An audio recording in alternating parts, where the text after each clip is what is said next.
Welcome to Vijay's info. இன்றைக்கி நம்ம veg bread omelette செய்வோம். பிரெட் எடுத்து வச்சுருக்கேன். இது வீட் பிரெட்டு, கோதுமை பிரெட்டு. உங்களுக்கு எந்த பிரெட்டு கிடைக்கும் அதை வாங்கிக்கிங்க. கடலை மாவு ஒரு 2 ஸ்பூன் 3 ஸ்பூன் உங்களுக்கு தேவையான அளவு எடுத்து வச்சுக்கோங்க. இதில் நம்ம ஆனியன், பெரிய வெங்காயம் 2 நல்ல பொடியாக கட் பண்ணி வச்சுருக்கேன்.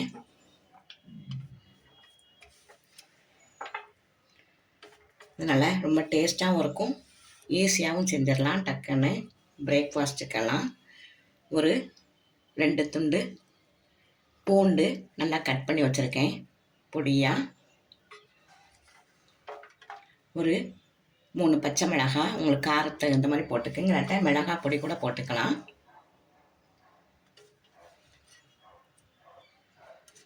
குழந்தைங்களாம் சாப்பிட்னா கொஞ்சம் மிளகாய் பொடி போட்டுக்குங்க. பச்சை மிளகாய் சாப்பிட முடியாது அவங்களால. இப்போ நம்ம இதில் கொஞ்சம் தேவைக்கு சால்ட்டு போட்டுக்கலாம்.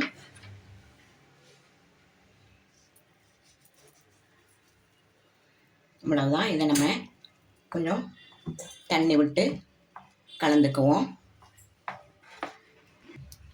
கொஞ்சம் இதில் ஒரு சிட்டிகை மஞ்சள் பொடி போட்டுக்கலாம்.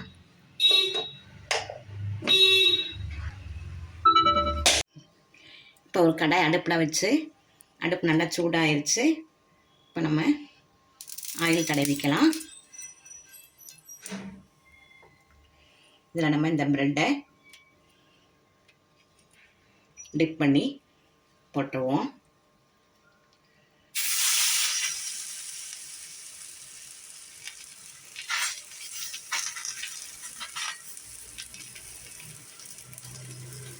நல்லா 2 பக்கம் நல்லா வேகட்டும். அடுப்பை நல்லா சிம்மில் வச்சு நல்லா வெந்த பிறகு நம்ம எடுக்கலாம். நல்லா 2 சைடும் நல்லா பொன்னிறமாக வந்த பிறகு நம்ம எடுத்துடலாம். நல்லா வெந்துருச்சு பாருங்கள்.